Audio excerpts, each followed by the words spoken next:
You spent decades being the one who never lost it, the one everyone could count on to stay calm, smooth things over, hold the room together while still saying nothing about your own needs.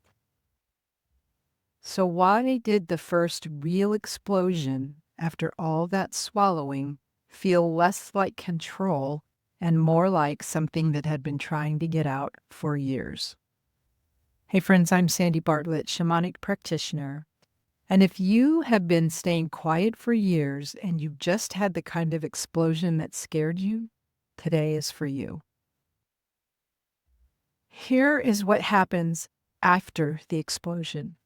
You apologize before you even understand what sets you off. You promise yourself you will handle it better next time. You go back to holding your tongue, managing the room, and keeping the peace. And you tell yourself the explosion was the problem. It was not. The decades of staying quiet were the problem. Every time you swallowed what you actually felt to keep someone else comfortable, that feeling did not disappear. It went somewhere. It waited. It built pressure the entire time you thought you were being good, patient, easy to be around. By the time it finally broke through, it did not come out as one clean sentence. It came out as an explosion because that is what happens when something has been held down that long. Your nervous system did not lose control that day. The part of you that got exiled a long time ago finally had enough pressure behind it to surface. Every feeling that you were not allowed to have growing up or were taught was too much, too loud, too inconvenient, gets pushed out of view. It does not vanish, it goes underground into what shamans call the shadow. And it keeps living there, gathering weight, waiting for a way back in. What you actually want to avoid is not the explosion. It is what happens after it, when shame drives that exile part back underground so it can build pressure all over again. That cycle is what keeps women stuck for years, not the anger itself. Tell me about the moment you finally lost it after years of staying quiet. What had you been swallowing right before it happened?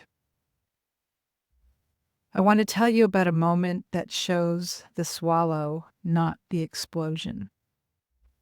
My daughter and I were with my husband in the store one day. She was quite young. He asked me to take her somewhere else so he could go say hello to a woman he knew who worked there. I did not ask why. I did not say anything at all.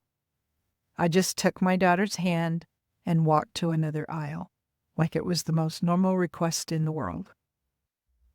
My body knew something was wrong the second he said it. My mouth did not get the memo. I had spent so many years making things easy, making myself small, that walking away without a word was not even a decision. It was automatic.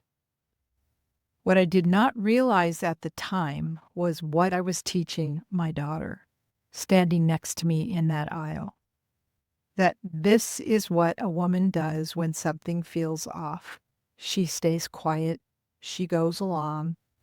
She waits somewhere else while someone else does what he wants. When that exile part starts coming home, the change does not look dramatic from the outside. It looks like a woman at a family dinner who feels the old irritation rising when someone talks over her. And instead of swallowing it or exploding, she says one sentence: "I wasn't finished." Then she keeps eating. Nobody claps, nobody falls apart, but something in her chest that used to feel like a held breath finally lets go. What is one moment recently where you almost said something and swallowed it instead? Tell me what happened in the comments. If you are recognizing that pattern in yourself, the quiet compliance, the swallowing that eventually turns into an explosion you can't control, this is shadow integration work. It is about learning to hear the anger while it is still small instead of waiting until it has to fight its way out. I talk about this work every week inside Journey to Self, the Awakening, my community on the School platform, alongside women doing the same work. I would love for you to come join us. The link is in the description. The explosion was never proof that something is wrong with you. It was proof that a part of you refused to stay buried any longer. That part is not the enemy. It has been trying to come home for years, and it finally found a way through the only door it had left. Shadow work does not ask you to keep that door shut.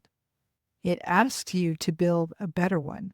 So the parts of you that need to speak do not have to break anything down to be heard. I'll see you next time.